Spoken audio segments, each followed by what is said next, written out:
बच्चों अक्सर एक प्रॉब्लम आती है फिजिक्स में कि अगर बाई मेटेलिक स्ट्रिप है, दो रॉड्स को पैरेलल में ज्वाइन करके हम ये बाई मेटेलिक स्ट्रिप बनाते हैं जो आप स्क्रीन पे देख रहे हैं। ये दो अलग अलग मेटल होते हैं। मान लेते हैं मेटल वन का जो coefficient of linear thermal expansion है वो ज्यादा है मेटल टू से, मतलब alpha one greater than alpha two है। मेटल वन को गर्म करेंगे तो वो ज्यादा एक्सपैंड करता है, मेटल टू को गर्म करेंगे वो एक्सपैंड करता है लेकिन कम एक्सपैंड करता है। अब ये दोनों रॉड अगर पैरेलल में वेल्डेड है और आपने टेम्परेचर बढ़ाया तो होगा क्या, रॉड वन ज्यादा फैलना चाहती है, रॉड टू कम फैलना चाहती है। तो ये स्ट्रक्चर बेंड कर जाता है इस तरह से, जिसमें जो अल्फा ज्यादा है वो रॉड कॉन्वेक्स साइड में रहती है, जिसका अल्फा कम है वो रॉड कॉन्केव साइड में रहती है। मान लेते हैं दोनों स्ट्रिप्स की जो थिकनेस है वो डी है, आइडेंटिकल थिकनेस है, और दोनों की जो रिलैक्स नेचुरल इनिशियल लेंथ है लो टेम्परेचर पे जो लेंथ थी वो एल है। अब दोनों रॉड देखिए बेंड कर गई है, एक आर्क बन गई है। इस आर्क को अगर पूरा बढ़ाएं तो दो सर्कल्स बन जाएंगे। मान लेते हैं rod one r one radius के आर्क में और rod two r two radius के आर्क में बेंड कर गई है। ये आर्क अपने सेंटर पर मान लीजिए थीटा एंगल सबटेंड कर रहा है। जैसे मैंने कहा कि rod one r one radius के आर्क में और rod two r two radius के आर्क में बेंड कर गई, तो मैंने आर वन आर टू दोनों दिखाया हुआ है। अच्छा, स्ट्रिप की जो थिकनेस है डी, वो यहां पर डी को आप ऐसे दिखा सकते हैं, बेसिकली डी जो है वो R one minus are two ही तो है। अरे डायग्राम में देखो क्लियर हो रहा है, d is r one minus are two. अब चलिए थोड़े कैलकुलेशन पार्ट में। मान लेते हैं रॉड वन की बेंड होने के बाद जो लेंथ है, रॉड वन लेंथ में बढ़ गई है, तो रॉड वन की जो लेंथ है मान लेते हैं वो L1 है। इस समय जो ग्रीन कलर की आर्क है उसकी लेंथ L1 है। बच्चों क्या आपको पता है आर्क लेंथ जो होती है वो रेडियस इंटू एंगल के बराबर होती है, तो आप L1 को R1 इंटू थीटा लिख सकते हैं। इसी तरह से जो रॉड टू है, जो येलो रॉड है, उसकी इस समय लेंथ मान लीजिए L2 है, तो आप L2 को R2 इंटू थीटा लिख सकते हैं।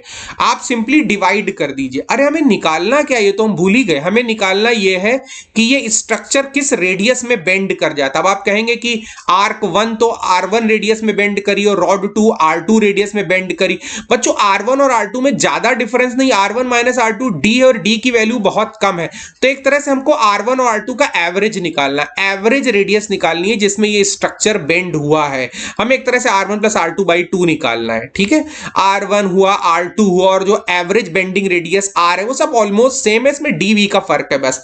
अच्छा इधर कैलकुलेशन में आइए, अगर आप L1 अपॉन L2 कर दें तो ये R1 अपॉन R2 आ जाता है। चलिए दोनों तरफ बच्चों वन को सब्ट्रैक्ट करते हैं। वन सब्ट्रैक्ट करने पे देखिए क्या क्या तमाशा होगा। दोनों तरफ अगर वन सब्ट्रैक्ट कर दे तो L1 upon L2 minus one, और इधर आ जाता है R1 upon R2 minus one. LCM वगैरह ले ले तो L1 minus L2 upon L1 और R1 minus R2 upon R1 आ जाता है। अब आप सोचिए L1 जो है वो रॉड वन की नई लेंथ है, बढ़ी हुई लेंथ है, और L2 रॉड 2 की बढ़ी हुई लेंथ है, नई लेंथ है, हम कह सकते हैं। L1 माइनस L2 जो है वो delta L1 minus delta L2 ही तो होगा। ओ मैं क्या कह गया, अरे रॉड 1 जो है उसकी अभी जो लेंथ है वो L प्लस डेल्टा L1 होगी, और रॉड 2 की अभी जो लेंथ है वो L प्लस डेल्टा L2 होगी। डेल्टा L1 जो है वो रॉड 1 की लेंथ में इंक्रीज है, और डेल्टा L2 रॉड 2 की लेंथ में इंक्रीज है। तो आप L1 माइनस L2 को simply delta L1 minus delta L2 लिख सकते हैं। अरे लिख सकते हैं कि नहीं, है ना। अब बच्चों सोचिए R1 माइनस R2 आ गया, ये क्या रही है, तो हमारी मनचाही चीज है। R1 माइनस R2 तो किसी एक स्ट्रिप की थिकनेस हो जाएगी D, तो अगर आप ऐसे D लिख दें।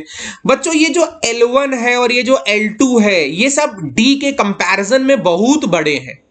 हाँ, L1 L2 को आप ऑलमोस्ट L मान सकते हैं, तो मैं L1 L2 इन सबको रिप्लेस करके अगर यहां L लिख दूं, अब इसको अगर अलग अलग करके लिख दिया। अच्छा एक चीज है, आप सोच रहे होंगे R1 की जगह R कहां से आ गया। R जो है वो एवरेज बेंडिंग रेडियस है। अगर आप ये D और ये डेल्टा L1 डेल्टा L2 को बहुत छोटा मान लें तो R1 R2 और R1 प्लस R2 बाई 2 यानी एवरेज बेंडिंग रेडियस, ये सारी चीजें सेम होगी एक तरह से। मैंने R1 की जगह R लिख दिया। R बच्चों R1 और R2 का एवरेज है, एवरेज बेंडिंग रेडियस है। अब जरा अलग अलग कर लो लेफ्ट हैंड साइड को, delta L1 upon L minus delta L2 upon L हो जाएगा। डेल्टा L1 अपॉन L भूल गया आप, L जो है वो इनिशियल लेंथ है रॉड 1 की भी और रॉड 2 की भी, तो डेल्टा L1 अपॉन L हो जाएगा alpha 1 delta T। Alpha 1 rod 1 का लीनियर एक्सपेंशन कोएफिशिएंट है और अल्फा 2 रॉड 2 का लीनियर एक्सपेंशन कोएफिशिएंट है, तो डेल्टा L1 अपॉन L हो जाएगा अल्फा 1 डेल्टा T, और डेल्टा L2 अपॉन L हो जाएगा अल्फा 2 डेल्टा T। तो ये लेफ्ट हैंड साइड हो जाएगा alpha 1 minus alpha 2 into delta T like this, और ये डी अपॉन आर आ जाएगा। बस बस बस बस हो गया। यहां से आर की वैल्यू आपके सामने हाजिर है, आर आ जाएगा D upon alpha 1 minus alpha 2 delta T. ये हमने कुछ अजम्पशन लिए हैं। सबसे पहला अजम्पशन तो ये डी, यानी दोनों स्ट्रिप्स की जो थिकनेस है वो मैंने आइडेंटिकल मानी है, और ये माना है कि रॉड 1 का अल्फा रॉड 2 के अल्फा से ज्यादा है।